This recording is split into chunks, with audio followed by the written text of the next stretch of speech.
साक्षात् परं ब्रह्म तस्मै श्री गुरुवे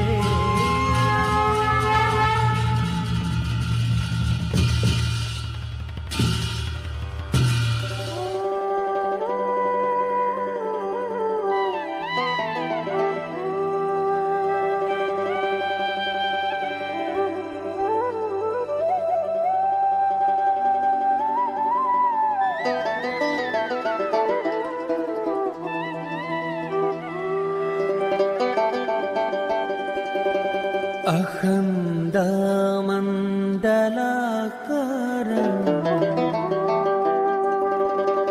व्याप्तं येन चराचरं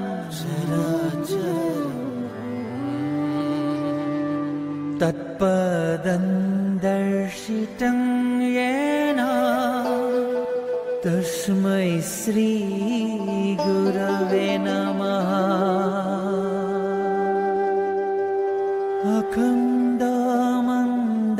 अखण्डमण्डलाकारं व्याप्तं येन चराचरं तत्पदं दर्शितं येन तस्मै श्री गुरवे नमः।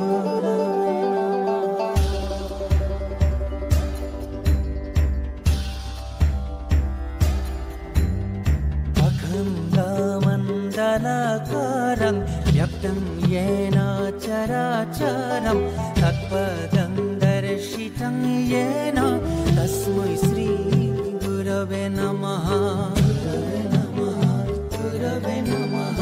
अखण्डमण्डलाकारं व्याप्तं येन चराचरं तत्पदं दर्शितं येन तस्मै श्री गुरवे नमः।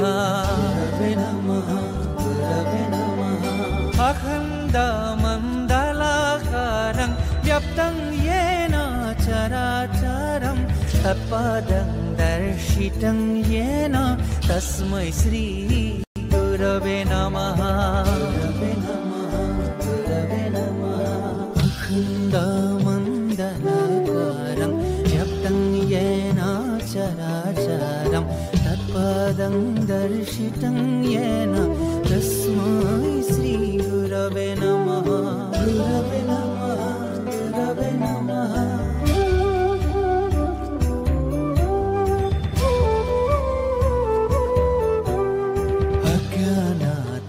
अज्ञानातिमिरन्धस्य ज्ञानञ्जनशलाकाय चक्षुरुन्मीलितं येन तस्मै श्री गुरवे नमः।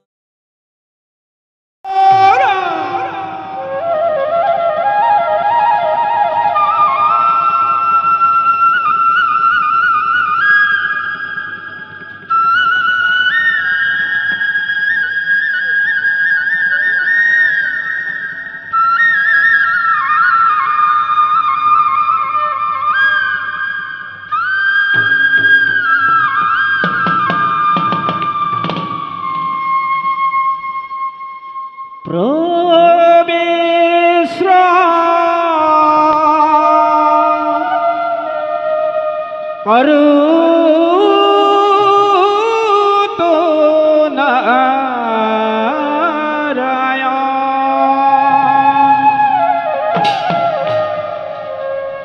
सक्रांत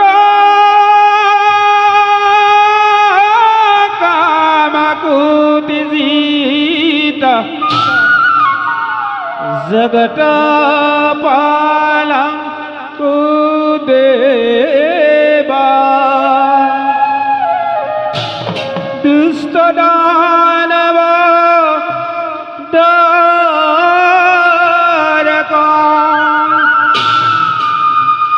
दुष्ट दानव दारका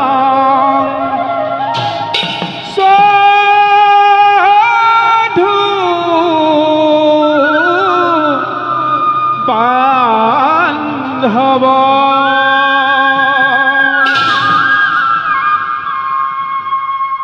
প্রবেশর গীত রাগ হিন্ধুরা তাল একটা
আৰু ধৰ্মৰ মূল শিপাত আমি বিৰাজমান।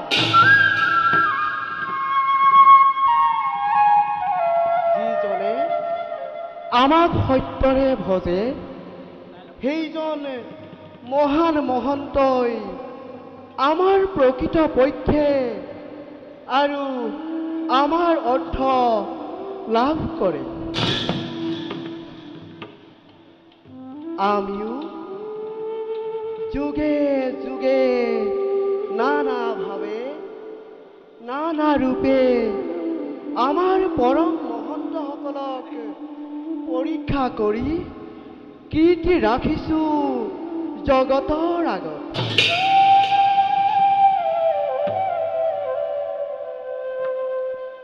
কিন্তু বৰ্তমান মৰ্ত্যত যেন আমাৰ প্ৰকৃত ভক্তৰ সংখ্যা কমি আহিছে। ব্যক্তিগত লাভালাভ, মায়াৰ বান্ধোন আৰু ধৰ্মৰ ব্যভিচাৰে সকলোকে যেন বিচলিত কৰি মানৱ সমাজ পথভ্ৰষ্ট হৈছে।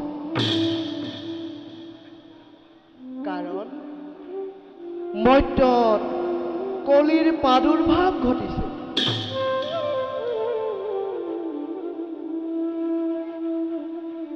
আমাৰ পূৰ্ণ অৱতাৰ শ্ৰীকৃষ্ণৰ বৈকুণ্ঠ পৰায়মন হোৱাৰ পাছৰে পৰা মৰ্ত্যত কলিৰ শক্তি বৃদ্ধি পাইছে, যাৰ ফলত মনুষ্যই আজি নিজৰেই অস্তিত্ব ম্লান পাইছে।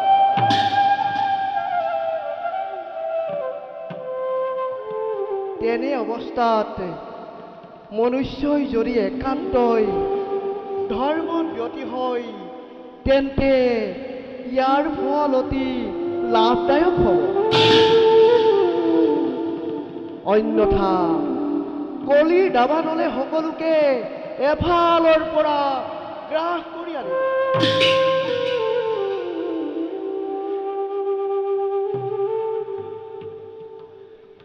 হে ভক্তসকল, যুগ ধৰ্ম অনুসৰি আমি এইবাৰ তোমালোকক পূৰ্ণ সহযোগ আগবঢ়াব নোৱাৰিম। উচিত অনুচিত বিচাৰ বিবেচনা বুদ্ধি তোমালোকৰ স্বতন্ত্ৰ হ'ব। আমি মাথো নিৰাকাৰ সবাৰো হৃদৃষ্টিত হৈ তোমালোকৰ কৰ্মৰ মই কৰিম অন্বেষণ। কাৰণ ভক্তাধীন ভগৱান আমি। কলিত সঠিক কৰ্মৰ দ্বাৰাহে ভক্ত হ'ব। ভক্ত থাকিলে ভক্তি থাকিব, ভক্তি থাকিলে ধৰ্ম থাকিব,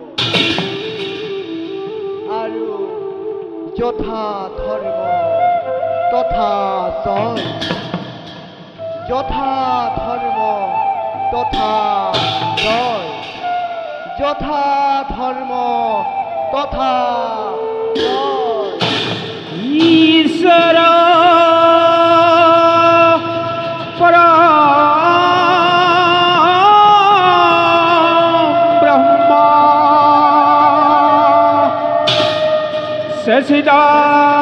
सच्चिदानंद विग्रह अनादिरुधिरु गोविंद सर्वकारण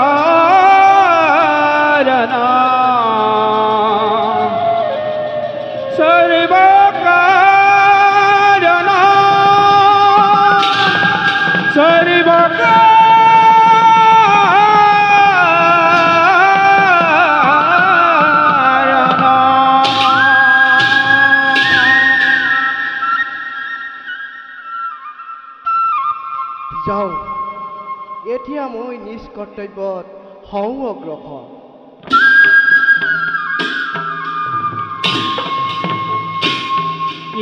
কৰ্তব্য লাগি চলে দেৱ নাৰায়ণ,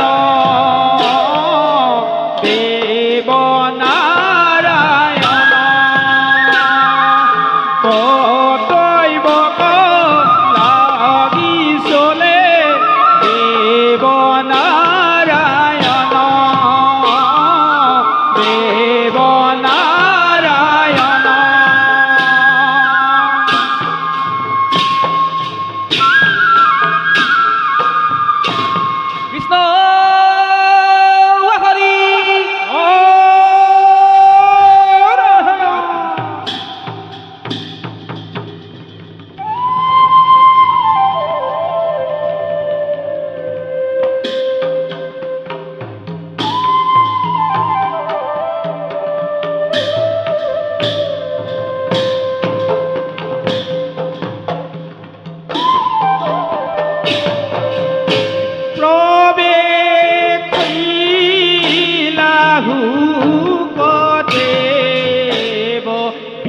ব্যাঘ্ৰ নন্দন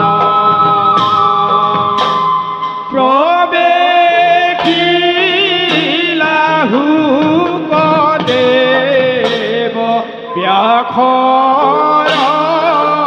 নন্দন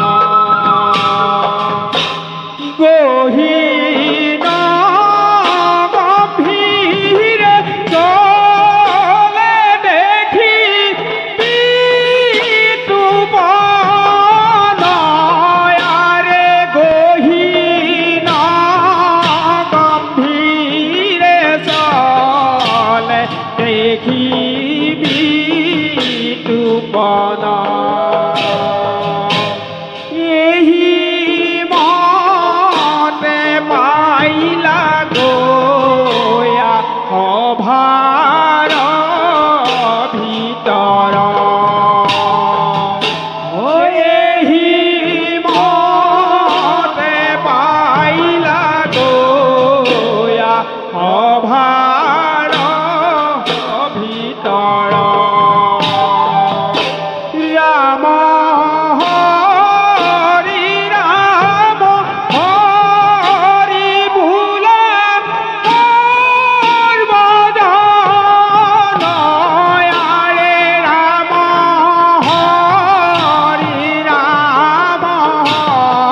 হৰি বোলা সৰ্বজন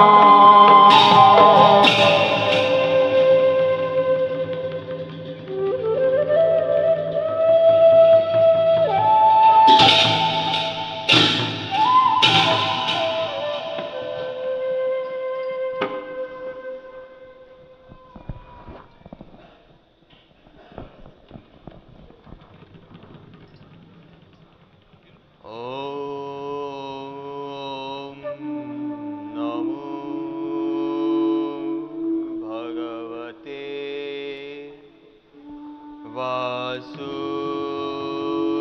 वासुदेवाय ॐ नमो भगवते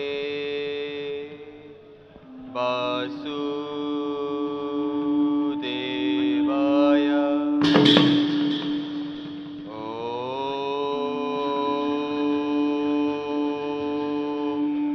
नमो भगवते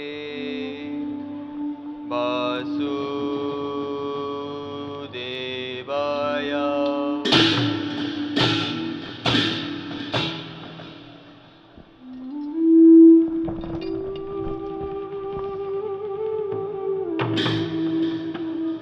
মায়াময় সংসাৰে মায়াতে বিলীন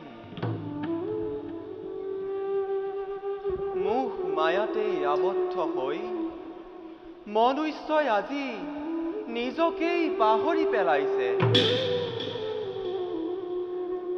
পৃথিৱীত জন্ম লৈ মোহত আবদ্ধ হৈ কীট ৰূপে নৰকত পচিব ধৰিছে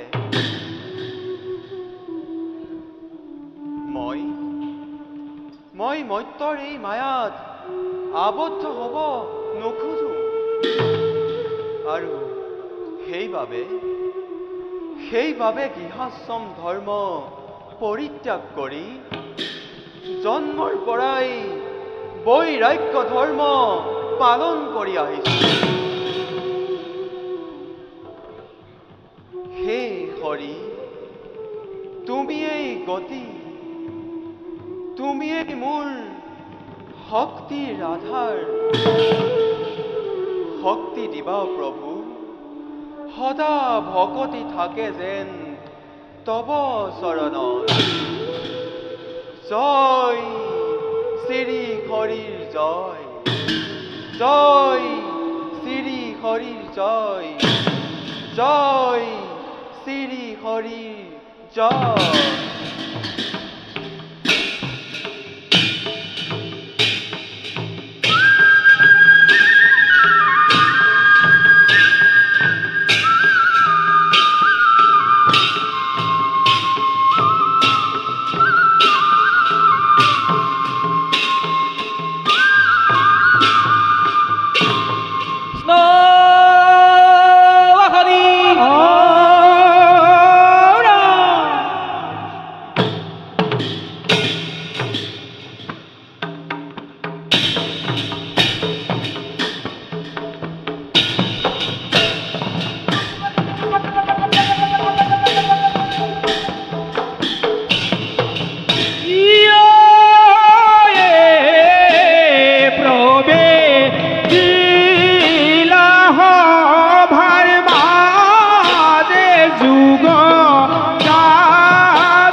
মোৰ নাম কলি মোক সকলোৱে পাপী বুলি কয় নৰ সমাজে মোক পূজা নকৰে কাৰণ মই হেনো নৰ সমাজৰ অস্পৃশ্য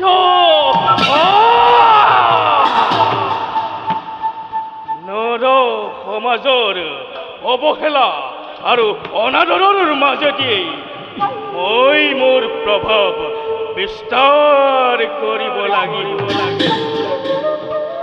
মোৰ গোপনত পৰি ভগৱান শ্ৰীকৃষ্ণই এই সংসাৰ কৰিলে ত্যাগ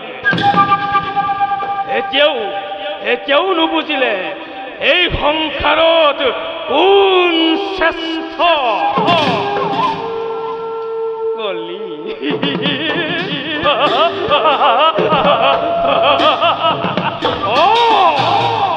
কেৱল কলি কলি কলি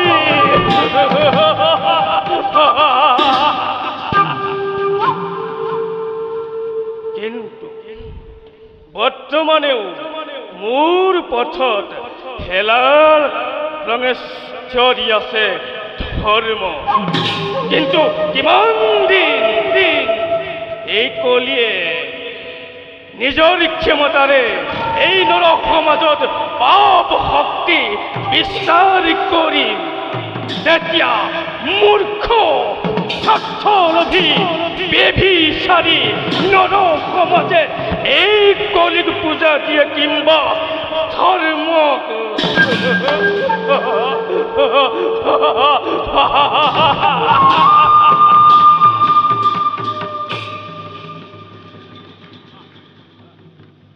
কৃষ্ণ হৰি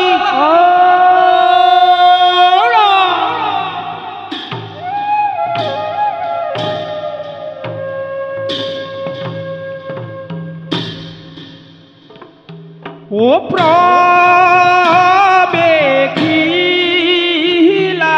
সভাৰ মাজে ধৰ্ম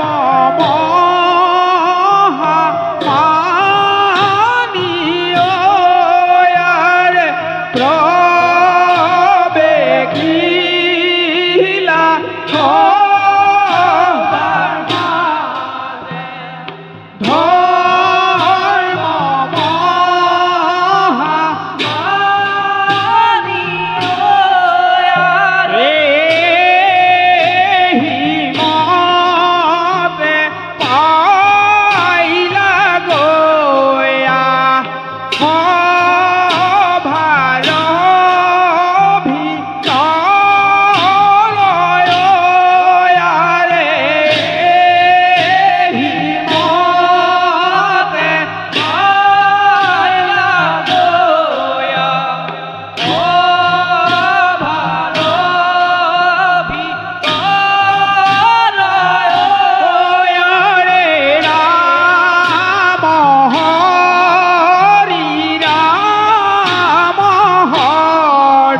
ভগৱান শ্ৰীকৃষ্ণ বৈকুণ্ঠগামী হোৱাৰ পাছত এই মৰ্ত্য যেন আমাৰ শক্তি ম্লান হৈ আহিছে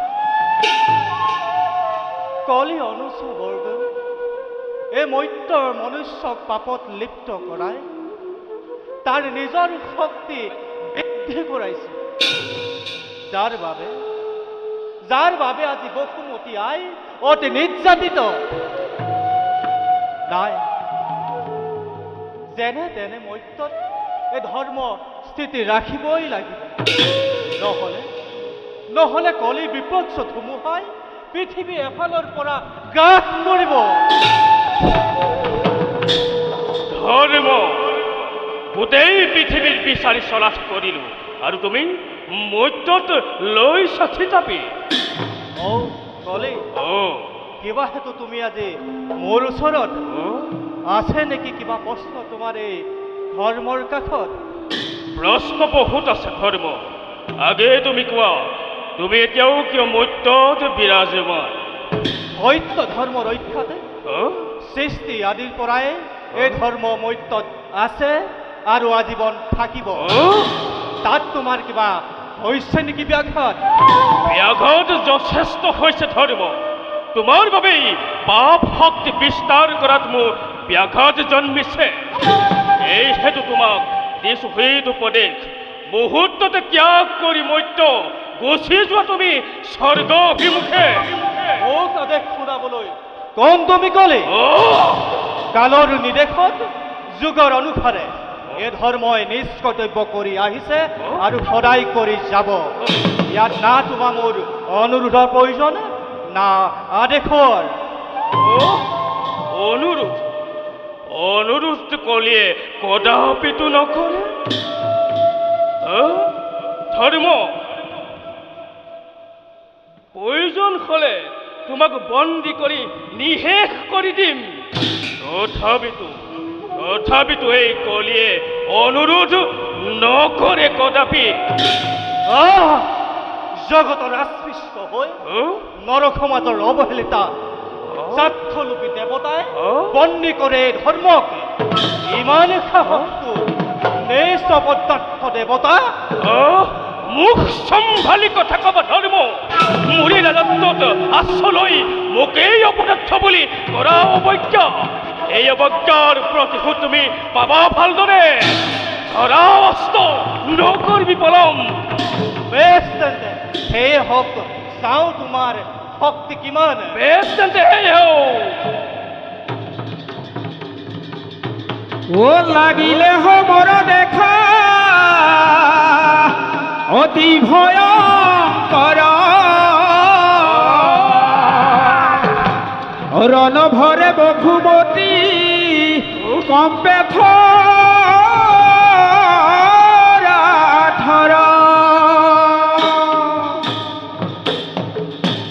এ জয় লাগিলে কভুৰ ৰণ, লাগিলে কভুৰ অ দুয়ো মহাবীৰ,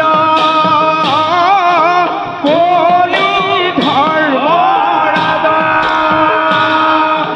বন ভৰে বসুমতী জয়, ৰণ ভৰে বসু এ জয় কম্পে ধৰা ধৰ,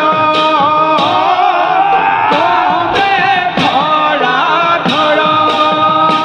এ জয় হেন জানি নৰ বনে, হেন জানি নৰ। এ জয় বোলা ৰাম ৰাম,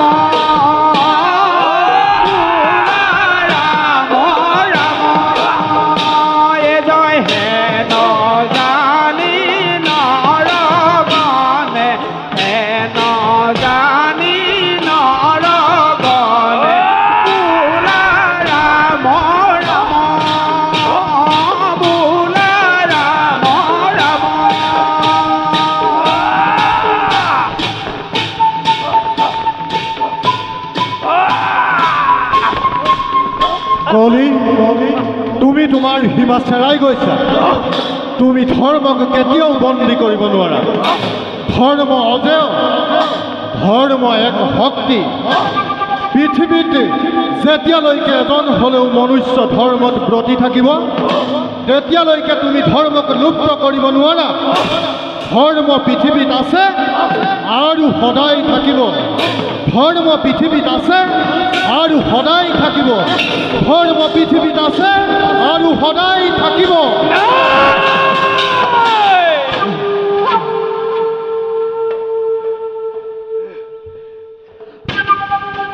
ধৰ্ম ধৰ্ম এই পৃথিৱীত ধৰ্ম কোনো স্থান নাই।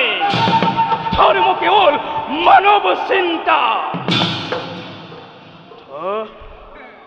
ধৰ্মই ভাবিছে কলিত হস্তিনাপতি ৰাজাৰ পৰীক্ষিতৰ দ্বাৰাই ধৰ্ম স্থাপন হ'ব আৰু পূজাৰ অগ্ৰভাগ পাব।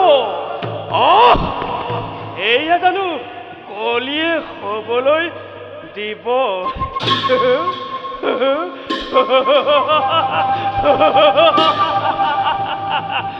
ধৰ্ম মই এইবাৰ অতি শীঘ্ৰে হস্তিনাপুৰত কৰিম প্ৰৱেশ। হস্তিনাপুৰৰ মানৱৰ মাজত পাপৰ শক্তি সঞ্চাৰিত কৰি নাৰী হত্যা, আত্মহত্যা, নিচা বেশ্যা আনহে নেলাগে ব্ৰহ্ম হত্যা কৰাবলৈ বাধ্য কৰিম। এতিয়া বুজিব জগতে কলি কিমান পাপী, কলি কিমান অস্পৃশ্য, কলিয়ে যে সকলোতকৈ শ্ৰেষ্ঠ।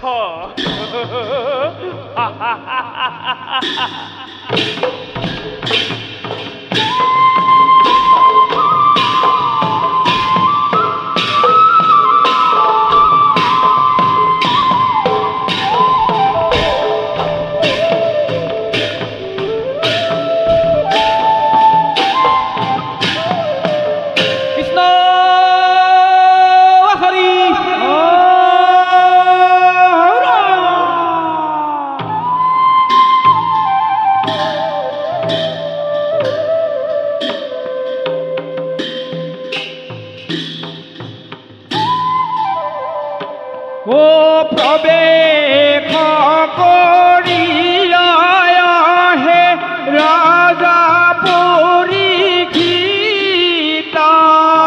প্ৰৱেশ কৰি আহে ৰাজা পৰীক্ষিতা।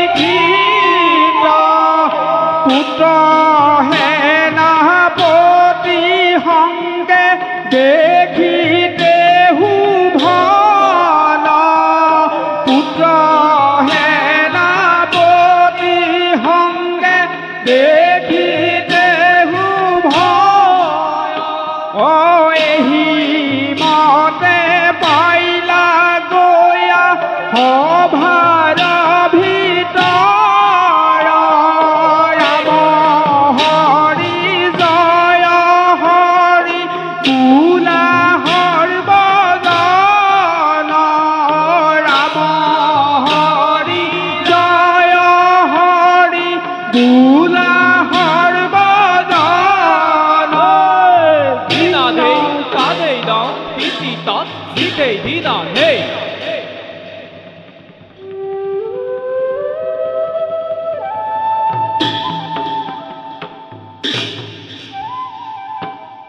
সেনাপতি চন্দ্ৰসেন মহাৰাজ বাছা জন্মে জয়।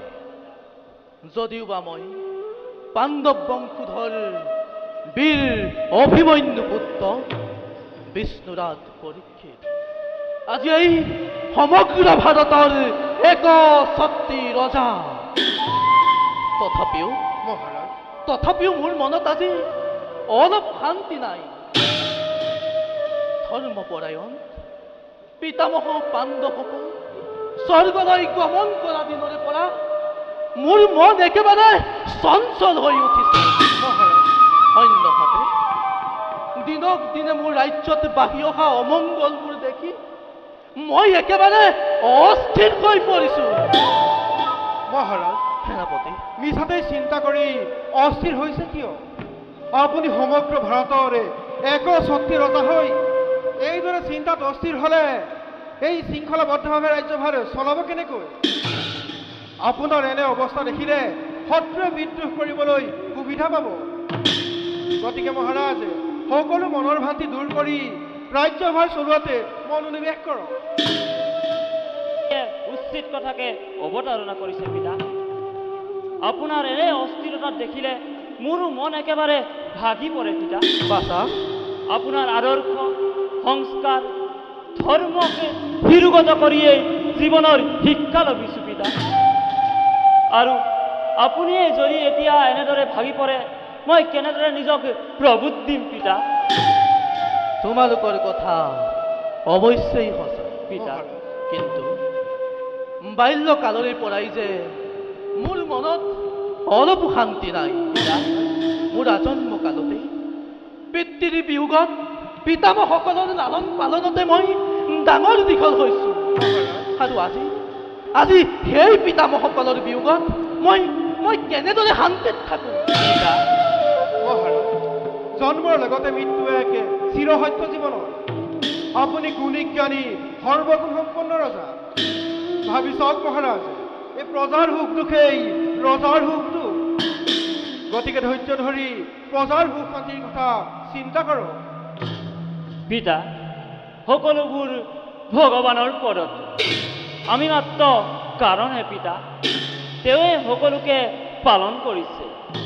বিধাতাৰ বিধান ৰোধ কৰিব পৰা শক্তি আমাৰ নাই পিতা।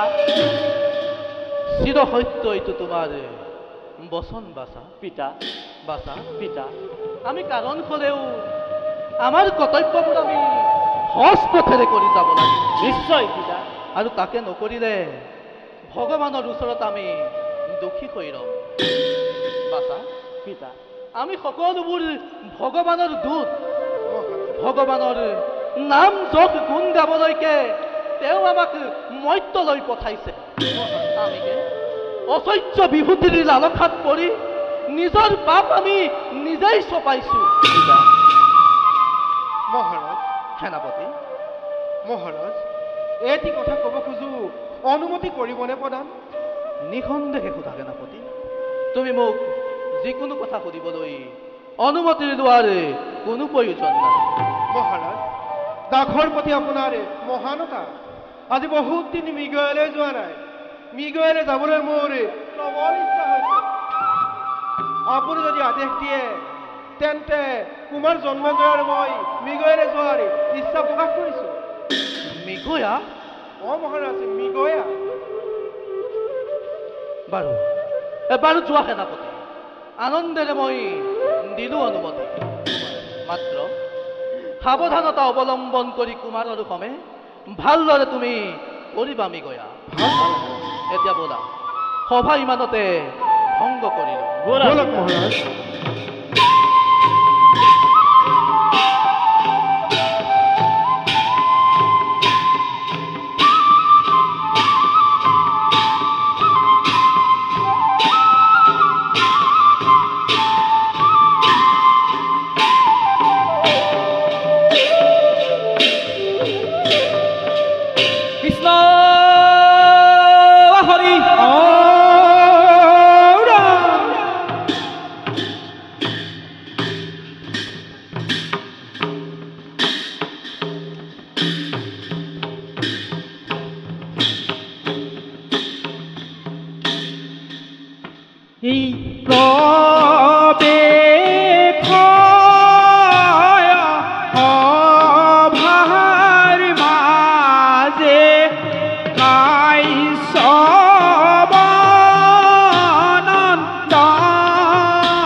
সীতা সিধে দিনা হে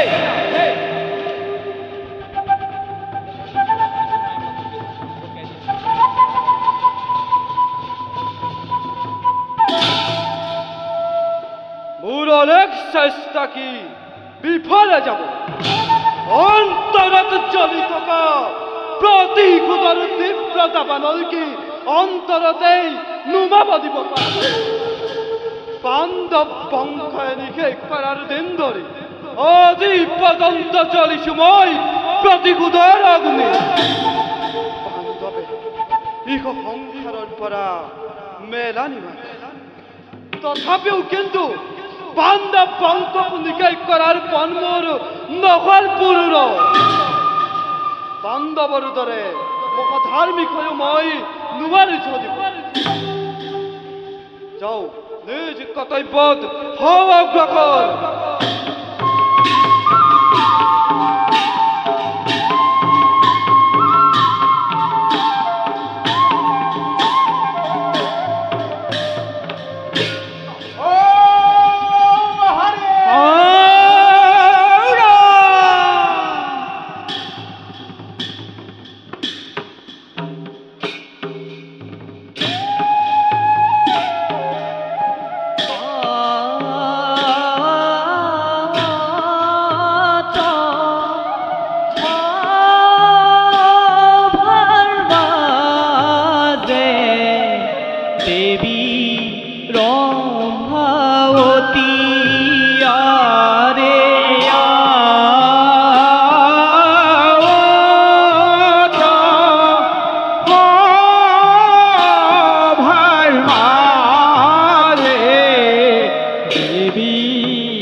নামুৰ ৰম্ভা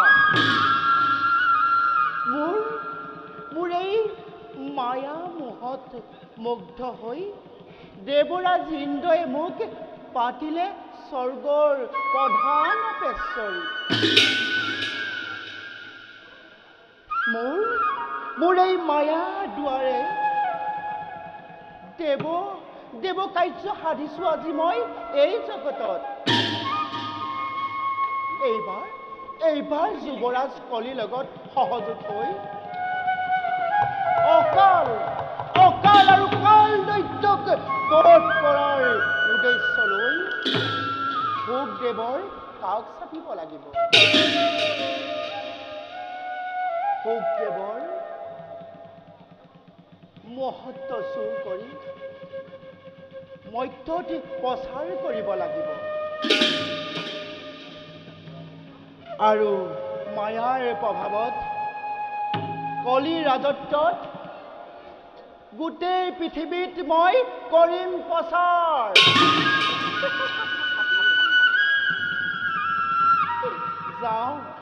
যাওঁ এতিয়া মই পলম নকৰোঁ মহাদেৱ শুকমণি কাষে চাপি তেওঁৰ গৰ্ভৰ ভাগৱত মই লাভ কৰি সকলো মই কলি কাৰ্য সাধিবৰ বাবে যাওঁ মই এতিয়া তেওঁৰ ওচৰলৈ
সিহঁতৰ হৃদয়ত হোৱা ধপ ধপ কম্বনে আনন্দৰ জোৱাৰ তুলি হৃদয়ৰ ৰক্ত হয় এই দৈত্য সমাজত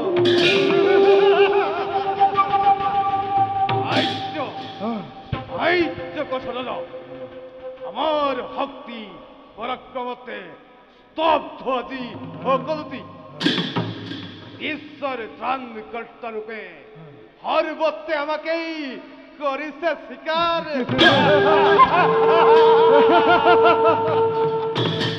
তথাপিও কিন্তু দাদা ঈশ্বর আই কেতিয়াব সমুদ্র বিবার করে প্রলয়ের প্রবল তরঙ্গের সৃষ্টি করি নিমিষতে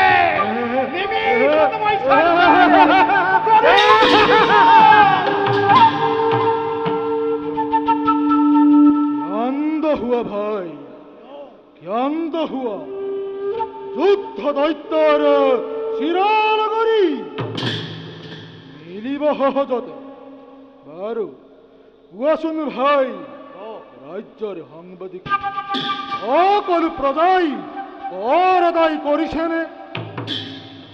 রাজ্যের সকল প্রজাই কর প্রদান করেছে দাদা। মাত্র দুজন ঋষিমুনিয়ে আমার অবর্তমানতে কর নিরি আশ্রমেরই পলায়ন করেছে। ইমান এই দৈত্য রাজ্যতে থাকি কর ধিয়ার ভয়তা কৰিছে পলায়ন।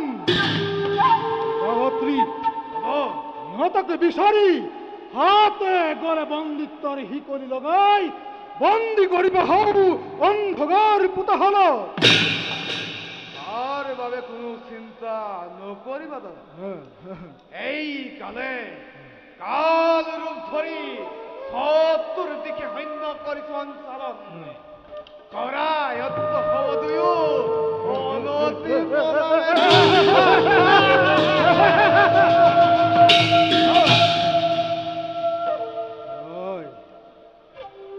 কোৱাচোন সেই মধুবনৰ সাংবাদিকী বহুদিন হল এই মধুবনৰ একো সংবাদ পোৱা নাই। তুমি নিজেই গৈ এবাৰ মধুবনৰ সংবাদ লৈ আহি। হল দাদা, আপোনাৰ ৰাজ্য মানি এতিয়াই যাম মই সেই মধুবনলৈ। কিন্তু দাদা, কিন্তু কি ভাতৃ? কিয় জানো মনে মনে কই ঘনে ঘনে শত্ৰুৱে যেনেবাকে ধৰিছে আমনি। গতিকে দাদা, তুমি অতি সাৱধানে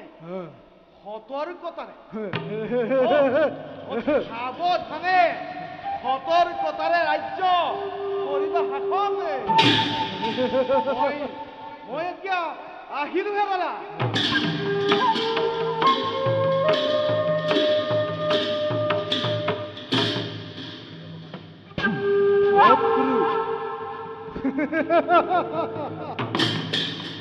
নিপত্তিময় এই উজ্জয়িনী ৰাজ্য কাষত আছে মোৰ প্ৰতিৰক্ষাৰ বাবে লক্ষ লক্ষ সেনানী প্ৰাচীৰৰ দৰে আচ্ছাদন কৰি গঢ়ি তুলিব পৰা বীৰ ভাতৃ মোৰ কাল। স্থলত কোন শত্ৰুৰ বাবে মই সংহিত আহক শত্ৰু সিহঁতৰ নিক্ষিপ্ত ক্ষেপণাস্ত্ৰ পাততে কাটি সিহঁতৰ মুণ্ড ছেদন কৰি ভূপতিত কৰিম মই চুলিৰ লগত।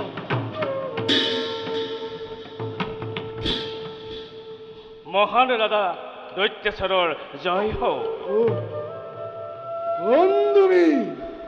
দৈত্য কিম্বা মানৱ, শত্ৰু কিম্বা মিত্ৰ? কিয় তোমাৰ সত্য পৰিচয়? দৈত্যেশ্বৰ,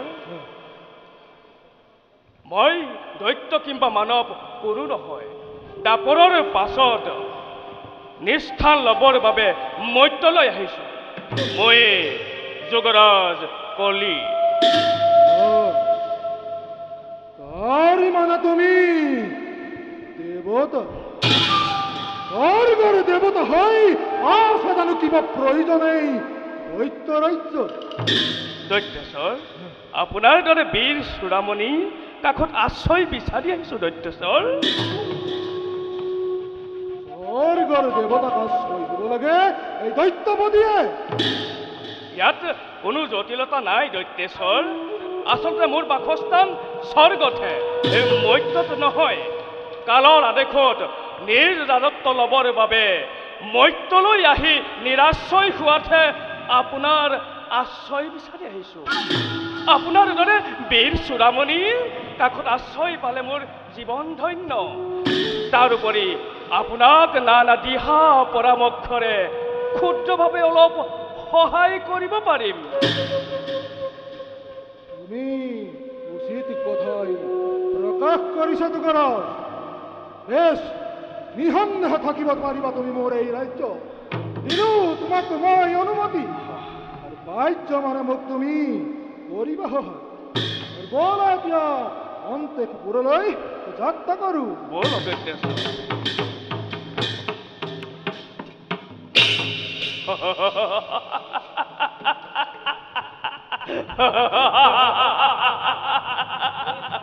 ৰাজা পৰীক্ষিত,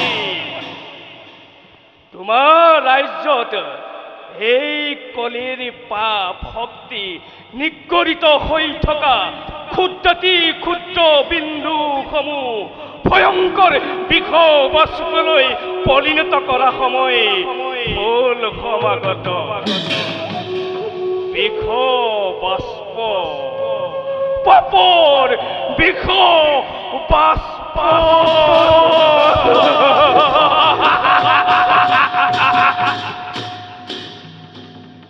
কৃষ্ণ হৰি হৰি।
কত দিন কত ৰাত্ৰি তোমাৰ নামকে হাৰ কৰি হৰি হৰি বলি তোমাক বিচাৰি ফুৰিছো তথাপিও যেন তোমাৰ দৰ্শন হোৱা নাই অৱশ্যে মোৰ দৰে পুত্ৰ প্ৰাণীয়ে তোমাৰ মহিমা কি বুজিম প্ৰভু বাৰু যিয়েই নহওক চিৰদিন মই তোমাৰ নামৰ তপস্যাতে ব্ৰতী থাকিম প্ৰভু চিৰদিন মই তোমাৰ নামৰ তপস্যা থাকিম।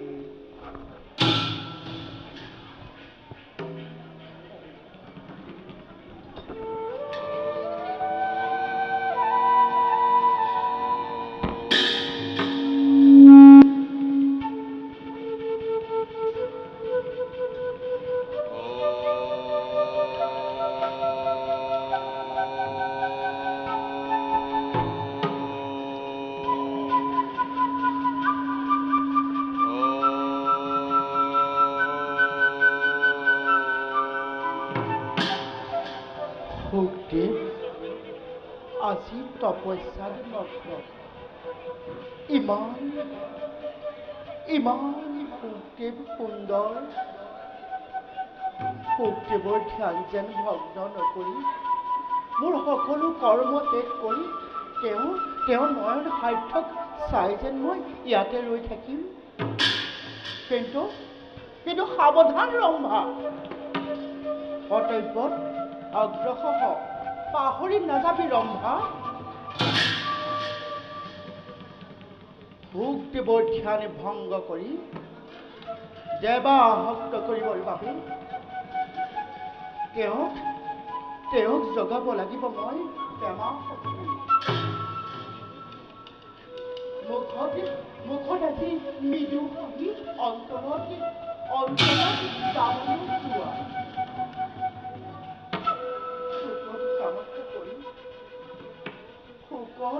শুকৰ গৰ্ভৰ পৰা মই ভাগৱতী চুৰ কৰি নষ্ট কৰি দিম আজি মই ব্ৰহ্মচাৰ্যপদ। তেতিয়াহে সিদ্ধি হ'ব মৰাজ কলিৰ কাৰ্য।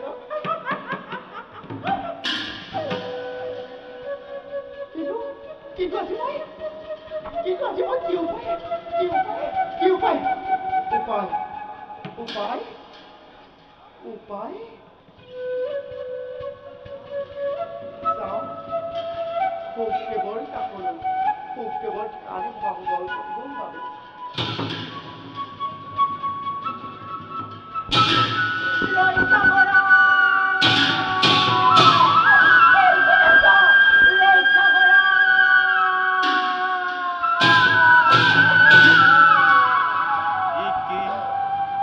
অকস্মাতে অৰণ্যৰ মাজত কাৰ আৰ্তনাদ?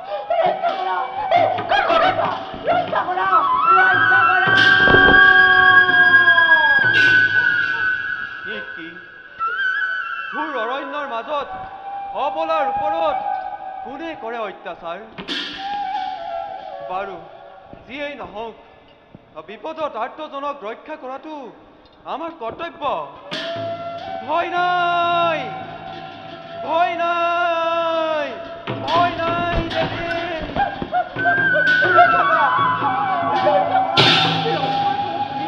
মোক ৰক্ষা কৰক, দৈত্যৰ হাতৰ পৰা মোক ৰক্ষা কৰক। তোমাক কোনে বিপদ ঘটাব বিচাৰিছে?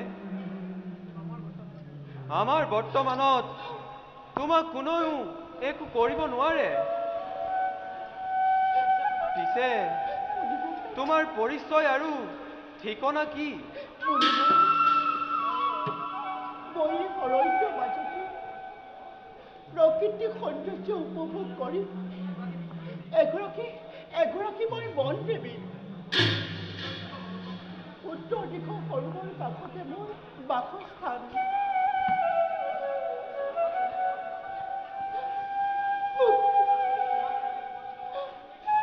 তোমাক কোনে বিপদ ঘটাব বিচাৰিছে আৰু বৰ্তমান কোন দিশে কৰিলে প্ৰস্থান? মই বনৰ মাজত ঘূৰি ফুৰোতে কোনোবা দুষ্টই মোক হৰণ কৰিবৰ বাবে খেদি আহিছিল। কিন্তু হয়তো আপোনাৰ মাত শুনি সি হয়তো পলাই যাব পাৰে। মোক আপুনি অনাখিনি নকৰিব মুনিবৰ, মোক ৰক্ষা কৰক।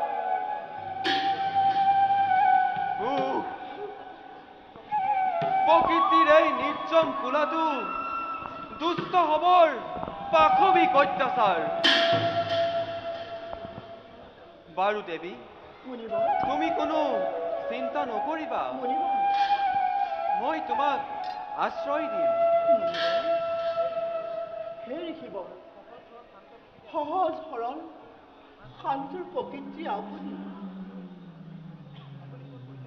আপুনি আপুনি মোক আপোনাৰ সত্য পৰিচয় দিবনে? দেৱী, মুনিবৰ, মহামুনি ব্যাসৰ পুত্ৰ, নাম মোৰ সুখ। এই নিবিড় অৰণ্যৰ মাজতে প্ৰভু শ্ৰী হৰিক বিচাৰি ধ্যানস্থ হোৱাই মোৰ প্ৰধান কৰ্তব্য।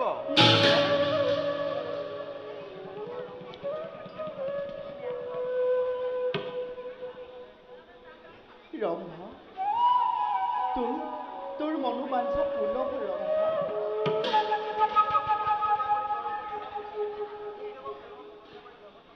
সুখদেৱক প্ৰেমত মতলীয়া কৰি তেওঁ গৰ্ভৰ পৰা মই সকলো শাস্ত্ৰ চুৰ কৰিব লাগিব। তেতিয়াহে কলি কাৰ্য সিদ্ধি হ'ব ৰম্ভা, তেতিয়াহে কলি কাৰ্য সিদ্ধি হ'ব।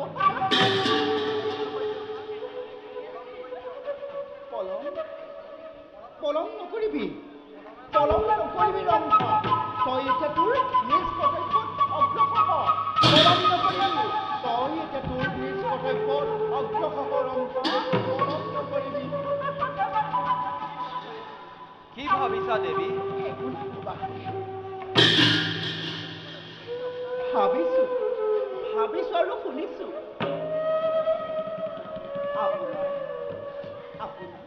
আপোনাৰ গৰ্ভত ভাগৱত আছে।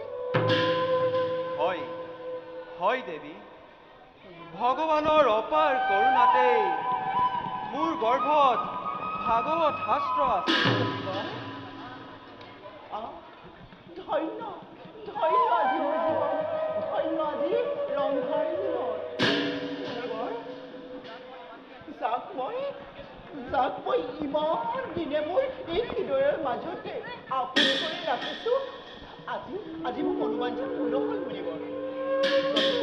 গতিকে আজি এই মুহূৰ্ততে আপোনাৰ শ্ৰীচৰণত মোক ঠাই দিয়ক মুনিবৰ। এয়া তুমি কি কাৰ্য কৰিছা দেৱী? নহয় মুনিবৰ, আপোনাৰ শ্ৰীচৰণত ঠাই দিয়ক। এনে কাৰ্য নহয় উচিত। নহয় মুনিবৰ, এই মালিংকন কৰি আজি মোক আপুনি মোক গ্ৰহণ কৰক মুনিবৰ। দূৰ হোৱা ৰমণী, এনে কাৰ্য নহয় উচিত। যোৱা কিছু জিৰণি লোৱাগৈ। হে মোৰ আৰাধ্যদেৱ, মন প্ৰাণ সকলোবিলাক সঁপি দিছো আপোনাৰ চৰণৰ তলত। গতিকে মোৰ মনোকামনা আপুনি পূৰণ কৰক মুনিবৰ। দূৰ হোৱা ৰমণী। নহয় মুনিবৰ, মোৰ মনোকামনা পূৰ্ণ কৰা মুনিবৰ। দূৰ হোৱা ৰমণী। নহ'লে আপোনাৰ পুৰুষত্ব জীৱন অৰ্থলৈ যাব।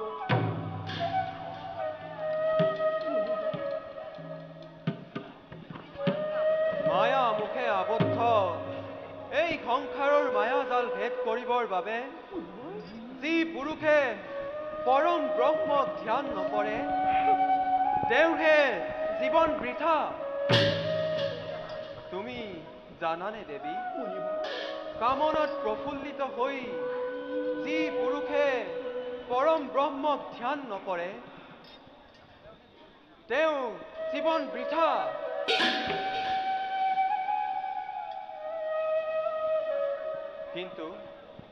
কিন্তু মানৱে তাকেই বুজিব নোৱাৰি নিজকে নৰকুণ্ডলৈ আগবঢ়াই দিয়ে।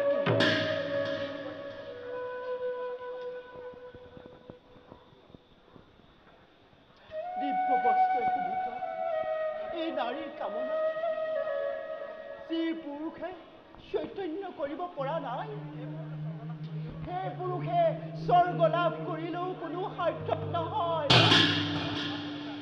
আপুনি জানে, ব্ৰহ্মাদি ইন্দ্ৰ দেৱতাগণে যুগে যুগে ধ্যান কৰিও কোনো সাৰ্থক কৰিব পৰা নাই। তেনেস্থলত সেই সকলেও কিন্তু কামিনী কামকুণ্ড উপভোগ কৰিছে মুনিবৰ? তোমাৰ এই ৰক্ত মাংসৰে গঠিত দেহত মুনিবৰ বস্ত্ৰ আভূষণ পৰিধান কৰি তুমি অতি সুন্দৰ হৈ মোৰ মুক্তিৰ পথ ৰুদ্ধ কৰিব খুজিছা? ইয়াতকৈ আৰু মহাপাপ আছেনে? সেয়ে মোৰ চিৰপূজ্য আৰাধ্য দেৱতা সকলো বাট চাতুৱালি বিসৰ্জন দি মোকে আপুনি দূৰ হোৱা ৰমণী!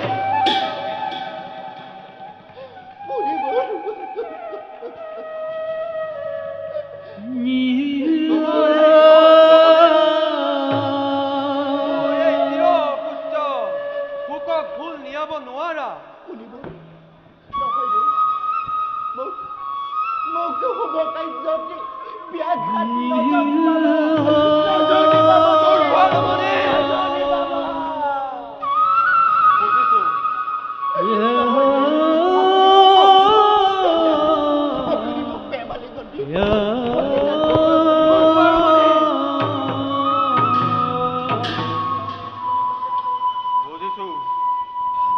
বুজিছো তুমি বন দেৱী হব নোৱাৰা।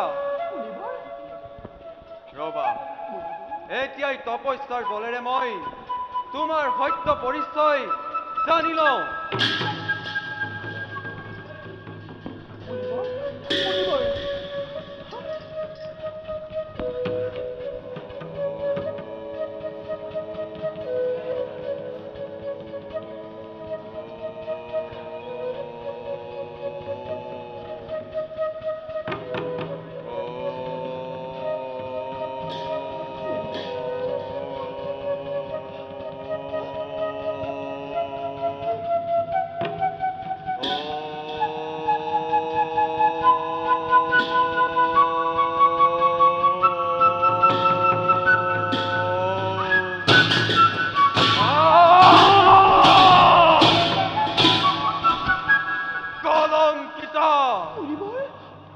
কলংকিতা অপেস্তৰী, তুমি যি উদ্দেশ্য লৈ মোৰ কাষ চাপিব বিচাৰিছা সেয়া কেতিয়াও নহব সম্ভৱ।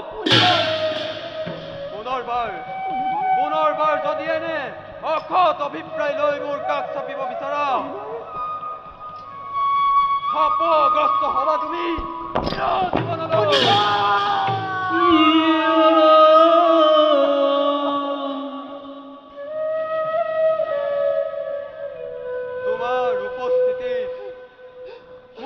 পবিত্ৰ আশ্ৰম হল কলুষিত। এই আশ্ৰম মই কৰিলো পৰিত্যাগ। জয় শ্ৰী হৰিৰ জয়, জয় শ্ৰী হৰিৰ জয়, জয় শ্ৰী হৰিৰ জয়।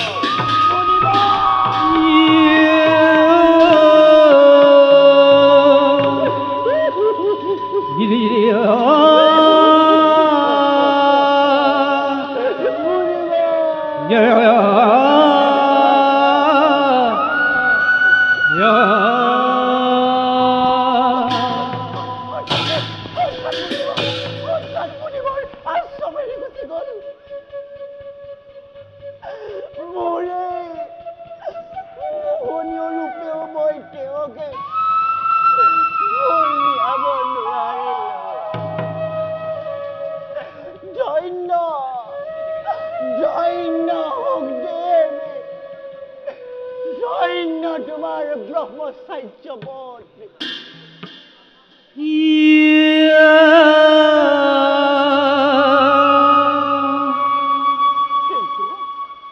কিন্তু ৰম্ভাময় এবাৰ নোৱাৰিলো যদিও বাৰে বাৰে মই চেষ্টা কৰি হলেও মই ভোগদেৱৰ গৰ্ভৰ পৰা ভাগৱত চুৰ কৰিবই লাগিব।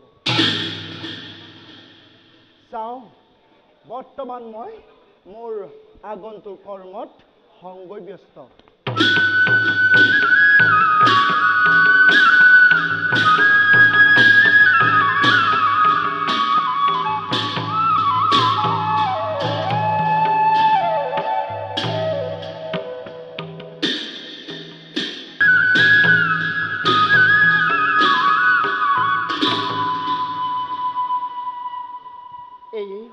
মধুবন। ৰম্ভা, এইবাৰ তোৰ কৰ্তব্য সকলো হ'ব পূৰণ।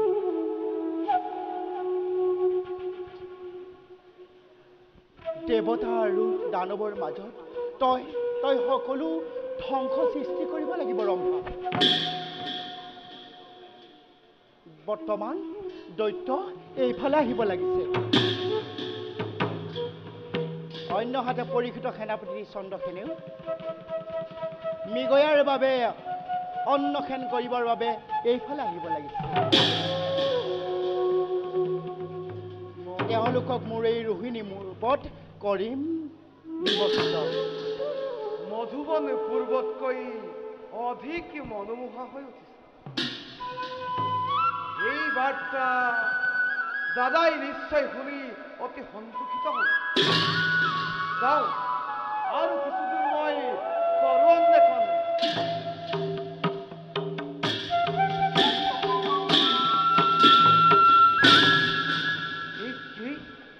এই গভীৰ অৰণ্যৰ মাজতে কোন এই সুন্দৰী? কি যে সুন্দৰী, যেন সৰগৰ ওপৰত নামি আহিছে স্বয়ং অবেশ্বৰী। নাই, এই সুন্দৰীক মই নিজ পত্নী ৰূপে গ্ৰহণ কৰিবই লাগিব। যাওঁ, মই সুন্দৰীক কৰোঁগৈ প্ৰেম নিবেদন।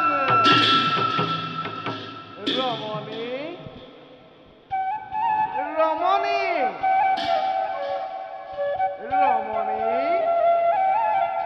চোৱাচোন কোন আজি বিদ্যমানে তোমাৰ সন্মুখত। কোন তুমি? কিবা হেতু তুমি এই বনদেৱীৰ ওচৰতে হৈছা উপস্থিত? আঁতৰি যোৱা তুমি মোৰ সন্মুখৰ পৰা। বনদেৱী সপেশ্বৰী যোনেই নোহোৱা, তাক এই কালৰ কোনো নাই প্ৰয়োজন। ৰমণী, কামা নলে দগ্ধ আজি মোৰ হিয়া দিয়া দেৱী একেবাৰে স্নেহলিংগ।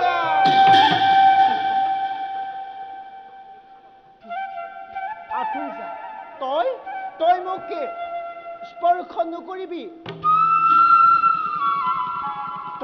তই মোৰ সন্মুখৰ পৰা আঁতৰি যা বুলি আঁতৰি যা। ৰক্ষা কৰা।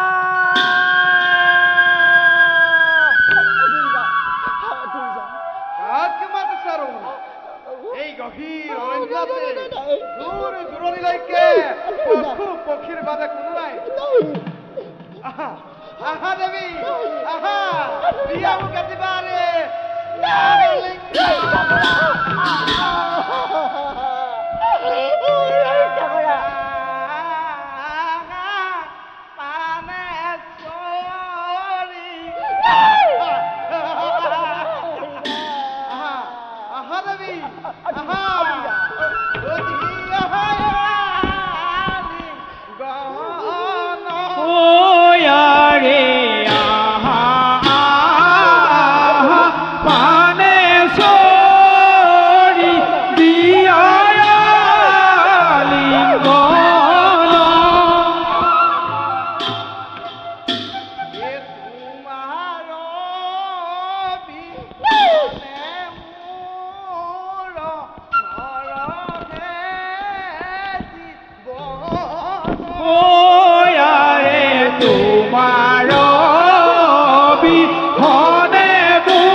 বাঁচিয়াছে যৌৱন কইনা থাকুকে নকৰিয়াৰে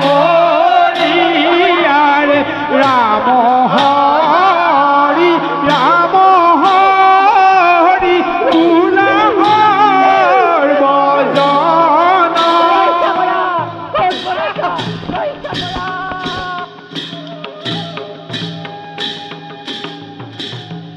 মাতা মাতা ৰমণী কোন কথা শ্ৰেষ্ঠ ছেলে মাতা ৰক্ষা কৰা ৰক্ষা কৰা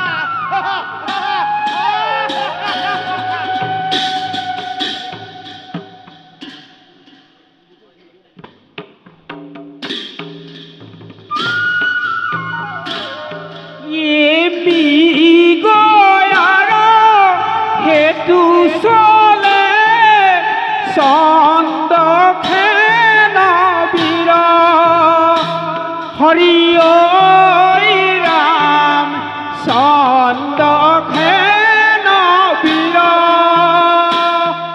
একতো বেলি পাইলা গয়া অৰণ্যৰ মাজ হৰি ঐ ৰাম অৰণ্যৰ মাজ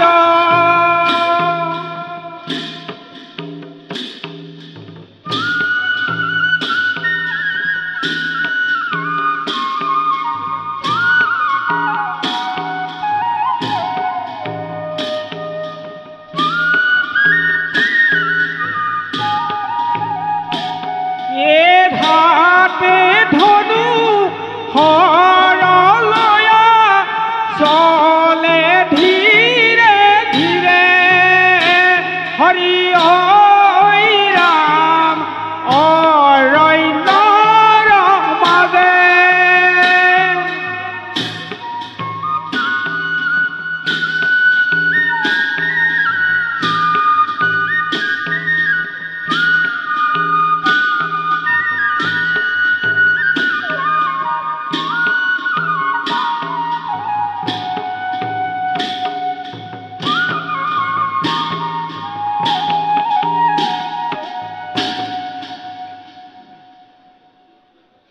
কুমাৰ মৃগ খেদি খেদি আমি ঘোৰ অৰণ্যৰ মাছ পালো চকুৰ সন্মুখত দেখা মৃগ কেনিলো লবৰিলি ধৰিবকে নোৱাৰিলো কুমাৰ আচম্বিতে হেৰাই গ'ল সেই মৃগ ব'লা সেনাপতি আৰু কিছু দূৰ আগুৱাই গৈ অন্বেষণ কৰোঁ ব'লা কুমাৰ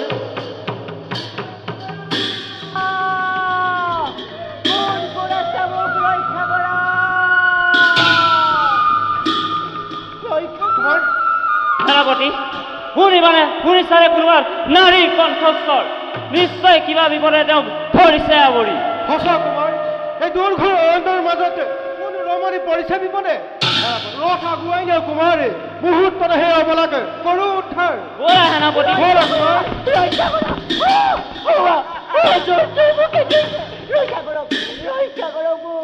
আমাৰ সৌন্দৰ্য কিয় অবলাৰ ওপৰত কৰিছে অত্যাচাৰ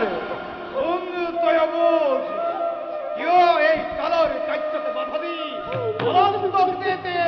কৰিছ প্ৰৱেশ আজা মানে মূৰ্খ এই কালৰ প্ৰভাৱতে নিমিষত যা যাবি চিৰদিনলৈ হস্তিনাৰ সেনাপতি মই চন্দ্ৰসেন মোৰ বৰ্তমানতো নোৱাৰো পুৰাব তই বিখাস অভিপ্ৰায় প্ৰয়োজন হলে মোৰ নিজ ৰক্ত প্ৰদানী বালিকাক মই কৰিম উদ্ধাৰ এই হওকে বাৰ দুৰ্বলৰ বিক্ৰমে আগবাঢ়ি প্ৰথমে ৰক্ত পান কৰিবি তাৰ পিছত যজ্ঞ কৰিবি জামানল মোৰ নিৰাজ দৈত্য আমাৰ সাক্ষাতে কৰেনে অক্ষয় খোৱা চৰণে সেনাপতি মুহূৰ্ততে এক কৰবাৰণ অন্যথা ঘটিব প্ৰমাদ কুমাৰ সেনাপতি এই চন্দ্ৰখনৰ সাক্ষাতত নালাগে কৰিব তুমি অস্ত্ৰ হৰণ সেনাপতি সকলোৱে এই দৈত্যক মই কৰিম নিধন মুহূৰ্তত মই কৰিলো বান এ ৰাম কৃষ্ণ হৰি এ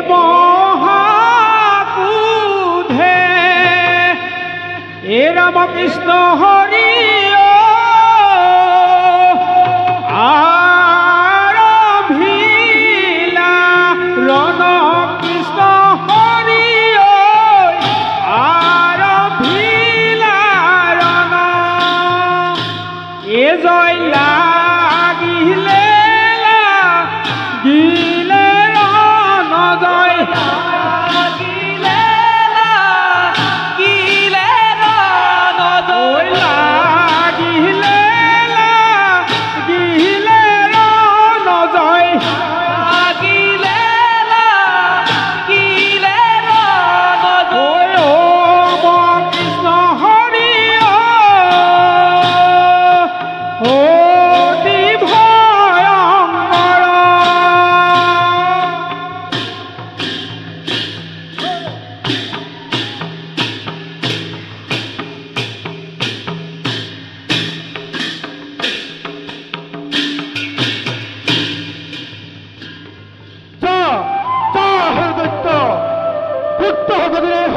সেনাপতি সন্দেহের ভূমে করেছিলি রণে পানি আদি তারি যুদ্ধ প্রত্যুত্তর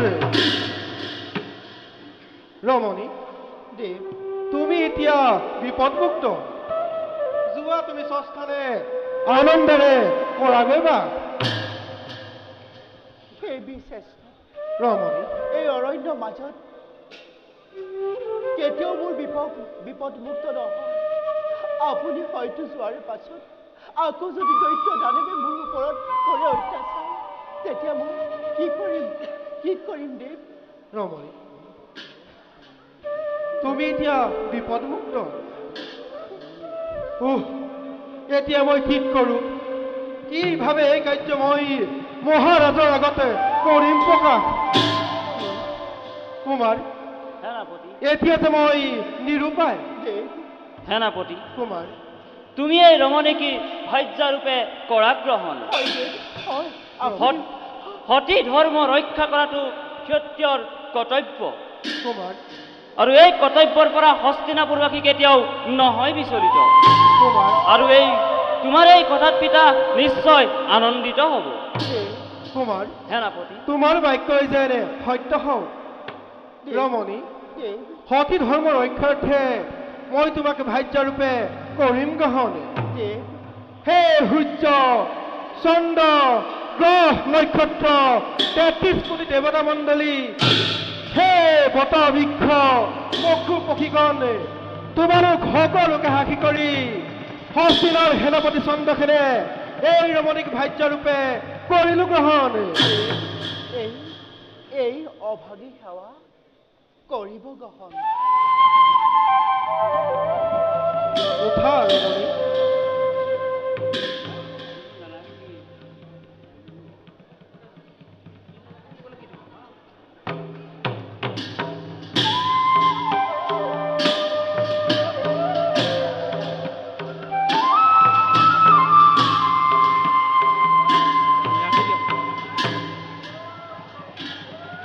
বজাই দে মুৰুলি উৰাই দে উৰুলি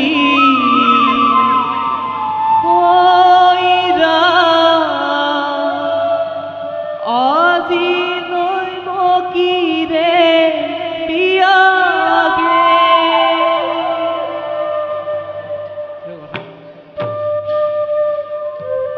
কোনে ৰুলে কলাৰ বুলি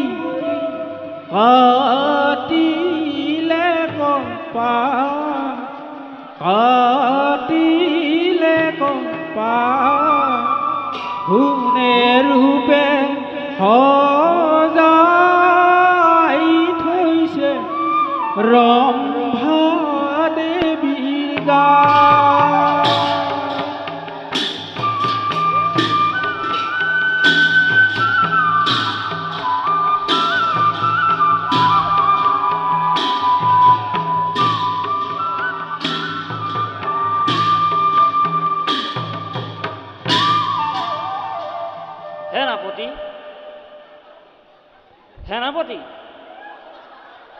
সেনাপতি কুমাৰ সেনাপতি কুমাৰ মৃগয়াত মৃগলাভ নহলেও তোমাৰ কিন্তু পত্নী লাভ হ'ল। ধীৰে ৰে ৰে ৰে ৰা ৰা ৰে ৰে ৰে ৰা ৰে ৰে ৰে ৰে ৰে ৰা ৰা ৰা ৰা ৰা ৰা ৰা।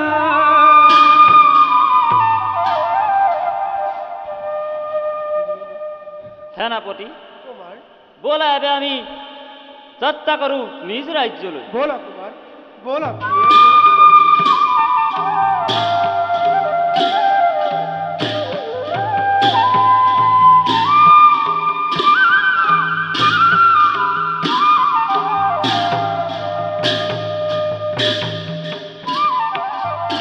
কৃষ্ণ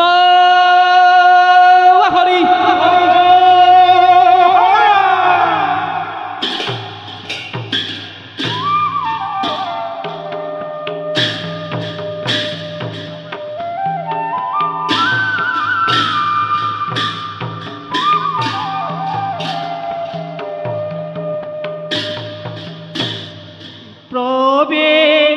প্রবেশিলা সভার মাঝে প্রবেশিলা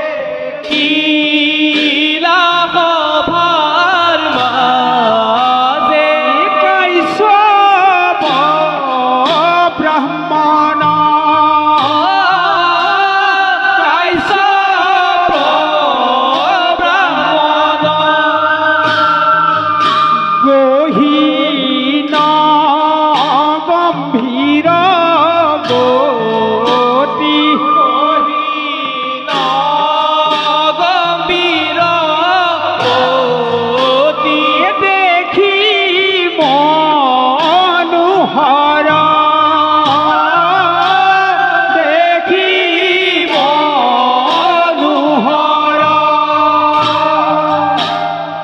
এহি মতে পাইলা গোয়া এহি মতে পাইলা গোয়া সভার ভিতর সভার ভিতর এ রাম হরি জয় হরি রাম হরি জয় হরি বুলা হরি ভজন বুলা হরি ভজন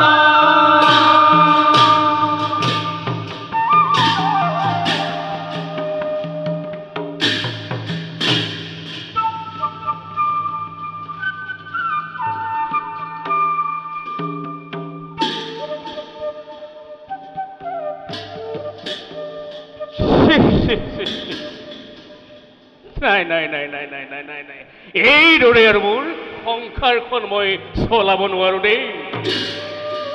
তন্ত্ৰ মন্ত্ৰতে পাৰ্গত হলো বুলিয়েই মানুহৰ কৰ্ম মই কৰি দিওঁ বুলিয়েই মোক যদি একো এটাকে নিদিয়ে তেনেহ'লে মই মোৰ এই প্ৰেয়সী প্ৰৱতাও কেনেকৈ? কিবা কৰ্ম কৰি দিয়াৰ পাছতে মোক কিবা দিয়াৰ সলনি যেতিয়া লগ পাই তেতিয়া মোক কয় তোক বোলে দিবলৈ এতিয়ালৈকে জোৰাই মৰা নাই। আকৌ কেতিয়াবা কয় বোলে মৰি গৈছো নেকি? এনেদৰে নোৱাৰো মই মোৰ সংসাৰখন চলাব পাৰোনে? নাই নাই নাই নাই নাই নাই নাই নাই নাই নাই আপোনালোকে কথাটো নাজানে নহয়। মোৰ মাইকী মানুহক যদি কেনেবাকে আপোনালোকে লগ পায় মোৰ পিঠিটো যদি আপোনালোকে এবাৰ হ'লেও চাই তেতিয়া দেখিব মোৰ মাইকী মানুহে মোক মৰম কৰাৰ ডাক কিন্তু প্ৰত্যেকডাল হাড়ৰ মাজে মাজে পাব। সেয়েহে মই ভাবিছো মোৰ তন্ত্ৰ মন্ত্ৰৰ বলেৰে যি কাম কৰোঁ তাৰ বিনিময়ত যদি ধন সম্পদ একোকে নাপাওঁ তেনেহ'লে কিন্তু মই এই বিদ্যা শেষ কৰিব লাগিব। এতিয়া পিছে কি কৰোঁ একো ভাবিবকে পৰা নাই। ইয়াত যদি মই বহুত সময় আপোনালোকৰ লগতে আলোচ কৰি থাকোঁ তেনেহ'লে কিন্তু সেইজনী আহি মোক আকৌ ইয়াতেই কোবাবহি। নাই নাই নাই নাই নাই সেই গোটেই আৰু সংসাৰ চলাব নোৱাৰোঁ দেই। ক'ৰবাত কিবা এটা গোটাই যদি মানুহজনীৰ মুখত মই অকণমান দি থৈ আহিব পাৰোঁ তেনেহ'লে কিন্তু এবাৰলৈ বাচিম। সেয়েহে মই এতিয়া আহিলোঁ।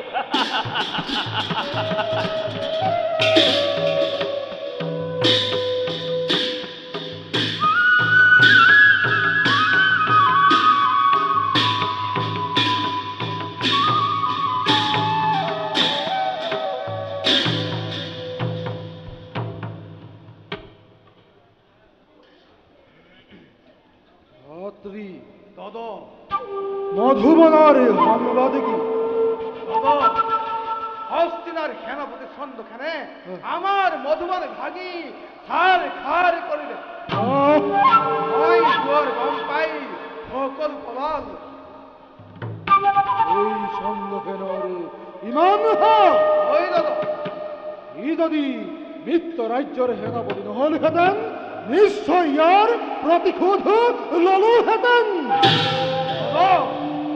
মিত্র রাজ্য হল বলি বারে বারে দুঃখ করিব আর বারে বারে ক্ষমা করিব ই কেনে দুঃখী দাদা ও দাদা এতিয়াই হস্তিনাপুর আক্রমণ করি ছন্দখানের উপর তিয়ারে প্রতিশোধ ছন্দখানের উপর অস্ত্র ধারণ করা মানে মিত্র বসুদেবর পরীক্ষিতর উপরত অস্ত্র ধারণ করা সুবিধা পালে ইয়ার প্রতিশোধ লোৱা হব। আৰু যুগৰাজ ৰাজ্যৰ সংবাদে কি? নতুন সংবাদ একো নাই, কিন্তু আপোনাৰ ৰাজ্যত প্ৰজাসকলৰ মাজত এনেদৰে বিভীষিকা সৃষ্টি হৈছে। বসবাসৰ ভূমি অভাৱত প্ৰজাৰ মাজত হাহাকাৰ সৃষ্টি হৈছে। কিন্তু ইয়াক যে সমাধান কৰিবলৈ মই যে উপায় যুগৰাজ ইয়াৰ উপায় আছে দৈত্যেশ্বৰ, ইয়াৰ উপায় আছে। আপোনাৰ মিত্ৰ পৰীক্ষিত দক্ষিণ প্ৰান্তত এক ভূমি বিচাৰক আৰু সেই ভূমি পালেই প্ৰজাই সুখে শান্তিয়ে বসবাস কৰিব পাৰিব। যদি পৰীক্ষিতে দক্ষিণ প্ৰান্তৰ এক ভূমিখণ্ড নিদিওঁ বুলি কয় তেন্তে মিত্ৰই মিত্ৰক যেতিয়া সহায় নকৰে সেই মিত্ৰ থাকি জানো কিবা লাভ আছে দৈত্যেশ্বৰ? আপুনি মহাশক্তিমান, প্ৰয়োজন হলে আপুনি হস্তিনাপুৰ আক্ৰমণ কৰি গোটেই ৰাজ্য আপোনাৰ অধীনলৈ আনিব পাৰে। এই কথা অৱশ্যেই সঁচা। বাৰু ভাতৃ, ইয়াত তোমাৰ মতামত কি? ময়ো যুৱৰাজৰ কথাতে একমত দাদা। ঠিক, আজি এই হস্তিনাপুৰলৈ এক দূত পঠিওৱাৰ ব্যৱস্থা কৰা আৰু হস্তিনাপতিক দক্ষিণ প্ৰান্তৰ এক ভূমিখণ্ড এৰি দিব। আৰু যদি অমান্তি হয় তেন্তে যুদ্ধৰ বাবে সাজু হ'বলৈ ক'ব। আপনাৰা দেখে হিৰো থাকছে না যুগৰাজ দৈত্যেশ্বৰ, মোৰ ৰাজ্যৰ প্ৰতি আপোনাৰ এনে অনুৰাগ দেখি মই নথৈ আনন্দিত হৈছোঁ। আপুনি অন্য দেৱতাতকৈ বহু গুণে পৃথক। আৰু যুগৰাজ, যাওঁ বলক এতিয়া অন্তঃপুৰলৈ যাত্ৰা কৰোঁ। বলক দৈত্যেশ্বৰ।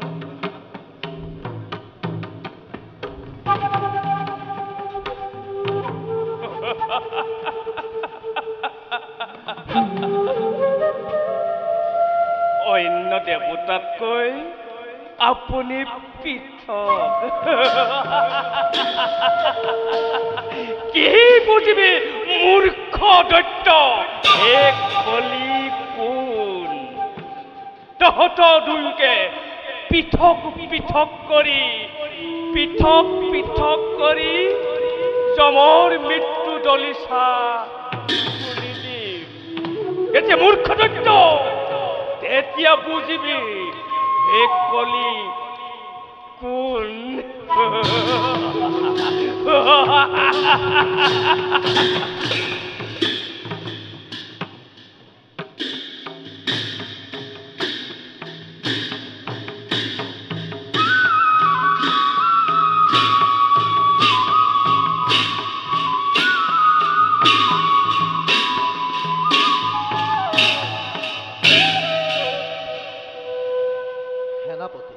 মহাৰাজ পিতামহসকলে প্ৰতিষ্ঠা কৰা এই ৰাজ্য ভোগ কৰি মোৰ অলপো শান্তি লগা নাই মহাৰাজ গতিকে বাকী থকা কালচোৱা ধৰ্ম চৰ্চা কৰিয়েই কাল কটাবলৈ মন গৈছে মহাৰাজ এনে বয়সতে ৰাজ্যৰ প্ৰতি বিৰাগ ভাৱ জন্মাটো ভালৰ লক্ষণ নহয় কাৰণ আপোনাৰ শৰীৰ এতিয়াও অৱস হোৱা নাই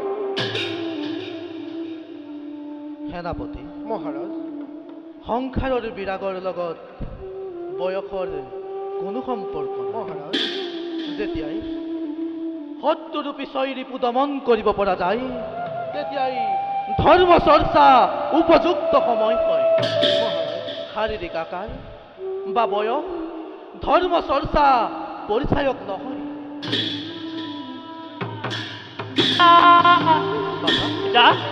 বাছা ইমান উত্তাউল হৈ আহিছ কিয় আছে নেকি কিবা সংবাদ উজ্জয়িনী ৰাজ্যৰ দূত আহি আমাৰ সিংহদ্বাৰত ৰৈ আছে পিতা বাছা দৈত্যৰাজ অকালে আমাৰ ৰাজ্যৰ দক্ষিণ প্ৰান্ত এক অংশ ভূমি এৰি দিব কৈছে আৰু যদি এৰি নিদিয়ে তেন্তে যুদ্ধৰ বাবে সাজু হ'ব কৈছে পিতা ঠিক কৰি বাছা পিতা মৃত্যুৰাজক কি ভূমি এৰি দিব লাগে হয় আৰু যদি নিদিও যুদ্ধৰ বাবে সাজু হ'ব লাগে সেনাপতি মহাৰাজ ইয়াৰ উপায় কি তাৰ বাবে চিন্তা নাই মহাৰাজ মই এতিয়াই দুটক কম হস্তিনাপুৰে বিনা যুদ্ধে এক বিন্দু ভূমি এৰি নিদিয়ে মই এতিয়া আহিলোহে মহাৰাজ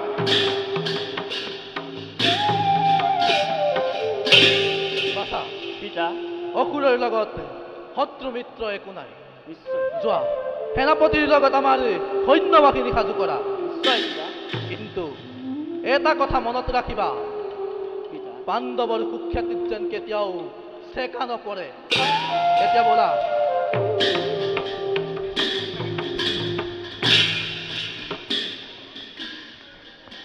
সমাজে বিয়ে থাকো ও খৈৰ্য ও দিয় খৈৰ্য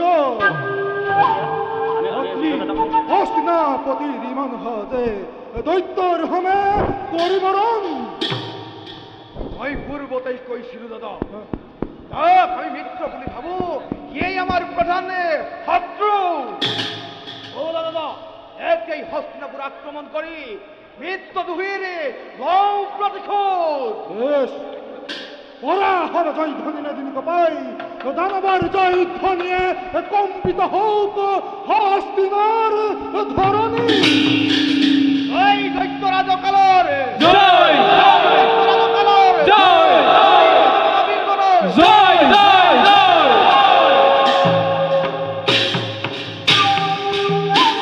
ও জয় ধ্বনি কৰি চলে দৈত্যৰ ৰাজন হে জয় ধ্বনি কৰি চলে দৈত্যৰ ৰাজন হে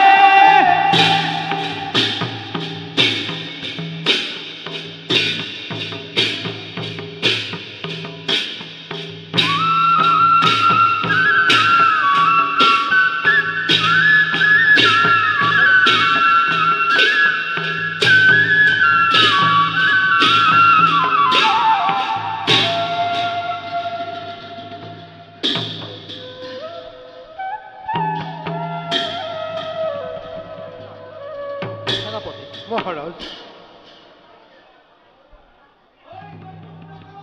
জয় জয় জয় জয় জয় দৈত্যপতি অকাৰণে কিয় মৃত্যু দুখৰ পাপত লিপ্ত হলা যুক্তিযুক্ত কিয় নকৰিলা বিচাৰ এতিয়াও কওঁ বিবাদ পৰিহাৰ কৰি মিত্ৰতা অটুট ৰাখা যুদ্ধই কাহানিও নকৰে মংগল যুক্তিযুক্ততা দৌকুৰখনলে ভালদৰে বিচাৰোতে দক্ষিণ প্ৰান্তৰ এক ভূমিখণ্ড দিবলৈ তুমি অমান্তি হলা আৰু এতিয়া কি দৰে মই যুদ্ধ বাৰণ কৰিব লাগে এতিয়াও দিওঁ তোমাক মই হিত উপদেশ ভালদৰে বিয়া যদি দক্ষিণ প্ৰান্তৰ এক ভূমিখণ্ডত তেন্তে দিব পাৰো মই তোমাক প্ৰাণ ভিক্ষণ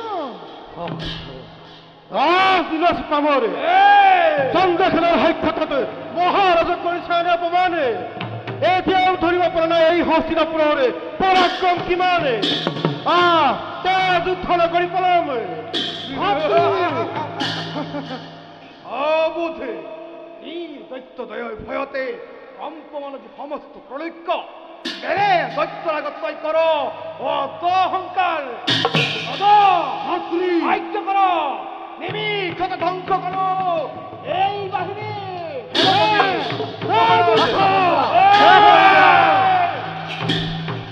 হরি হে রাম হে ও মহাকুধে দুয়ো দলে আরম্ভিলে রণ হে হরি হে রাম হে মহাকুধে দুয়ো দলে আরম্ভিলে রণ হে এ হরি হে রাম হে বাড়ি খারা মেঘ যেন পড়ি বেলা হরিয়ন হে হরি হে রাম হে বাড়ি খারা মেঘ যেন পড়ি বেলা গিল হে হরি হে রাম হে পাক কষায়ুক ডাকি কুলা রাম রাম হে হরি হে রাম হে নিত্য পৰীক্ষী এতিয়াও দিওঁ তোমাক মই হিত উপদেশ হনুমানে ভূমি এৰি দিয়া সহকাল বহু কটু বাক্য শুনিলো তোমাৰ যদি বাক্য সঞ্চালনে ৰণতে জয় হম বুলি ভাবিছা তেন্তে সেয়া তোমাৰ ভ্ৰান্ত ধাৰণা বান্ধৱ বংশু ধৰ্মই আছে শৰীৰত মোৰ বীৰৰ ৰক্ত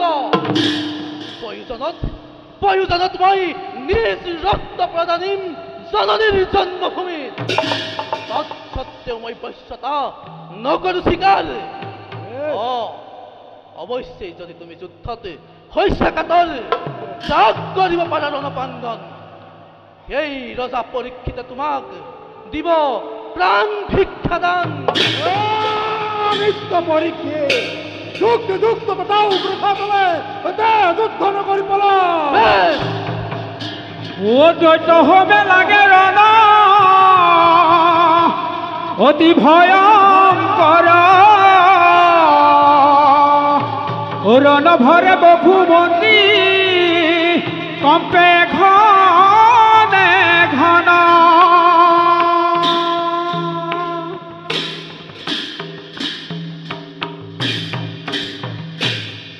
ও লাগিলে মহারণ দুয়ো মহা কিরে হে লাগিল রণ দুয়ো মহাবীর হে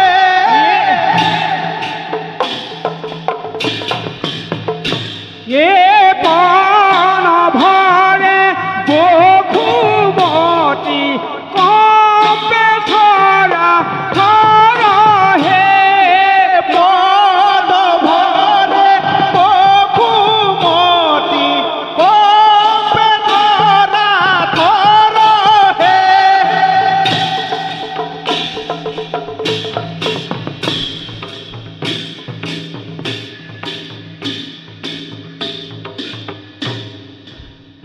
হেৰৌ দৈত্যপতি এয়া এই শকতিকে লৈ তই হস্তিনাপুৰ কৰিছ আক্ৰমণ